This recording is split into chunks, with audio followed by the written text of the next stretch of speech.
মেনে নিলে তুমি ভালো, না মানলে তুমি খারাপ। মুখ বুজে সহ্য করলে তুমি ভদ্র, আর মুখের উপর জবাব দিলে তুমি বেয়াদব। সবাইকে সব সময় গুরুত্ব দেওয়া বোকামির মতো চিন্তা ভাবনা। কোনো কোনো সময় যার যতটুকু প্রাপ্য তাকে ততটুকুই গুরুত্ব দেওয়া উচিত। আমি স্বার্থপর না, শুধু তাদের থেকে দূরে সরে যাই যাদের কাছে আমার কোনো গুরুত্ব নেই। ছোটবেলায় কষ্ট পেলে জোরে জোরে কাঁদতাম যেন কেউ শুনতে পায়, আর এখন কষ্ট পেলে লুকিয়ে কাঁদি যেন কেউ দেখতে না পায়। যে কখনো সম্মান পায়নি সে জানে না অন্যকে কিভাবে সম্মান করতে হয়। কখনো কখনো একা থাকা ভালো, কারণ কেউ আপনাকে আঘাত করতে পারে না। বর্তমান সমাজে তুমি যত বেশি সততার সাথে কথা বলবে তত বেশি অসম্মানিত হবে। হীরার নিজস্ব কোনো খনি নেই, হীরার জন্ম কয়লার খনিতে। কিন্তু তাই বলে হীরা কখনো কয়লার দামে বিক্রি হয় না, বা কেউ হীরাকে কয়লাও বলে না। সহস্র লাখো টন কয়লা উত্তোলনের পরেই তারপর শুধু হীরার সন্ধান মেলে। অতএব তোমার জন্ম যেখানেই হোক, তোমার কর্মগুণেই তোমাকে বড় হতে হবে।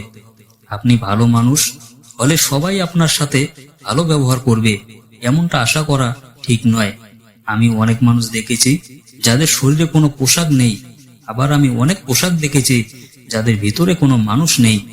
অধিকার নিয়ে কখনো তর্ক করে লাভ নেই, পারলে চুপ থাকো। খুব বাজেভাবে ঠকার চাইতে। অভিমান নিয়ে হারিয়ে যান, ভালো থাকুক আপনার ভালোবাসা অন্য কারো ভালোবাসায়। হঠাৎ আমরা অপরিচিত হয়ে গেলাম, কিন্তু কথা ছিল সারা জীবন পাশে থাকার। এমন একজনকে ভালোবেসে ফেলেছি যাকে চাওয়াটা অন্যায় আর ভুলে যাওয়াটা অসম্ভব। সবকিছু উজাড় করে ভালোবাসলেও কিছু মানুষ আছে তাও ছেড়ে চলে যাবে, কারণ এরা কখনো আপন হতে পারে না।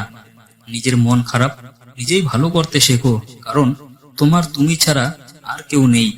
মানুষের ভুল খুঁজে লাভ নেই, যদি নিজেরই ভুল থাকে তাহলে অন্য কারো ভুল খুঁজে কি লাভ। এর চেয়ে নিজের ভুলগুলো ধরতে শিখুন, বুঝতে শিখুন, দেখবেন সব ঠিক হয়ে যাবে। জীবনে কিছু কিছু সময় আসে হঠাৎ করে পরিচয় হয়ে যায় কিছু কিছু মানুষের সাথে। প্রথমে মনে হয় সময়টা কত সুন্দর, মানুষটা কত অসাধারণ, কিন্তু এক সময় মনে হয় ওই সময়টা ছিল জীবনের সবচেয়ে বড় অসময়।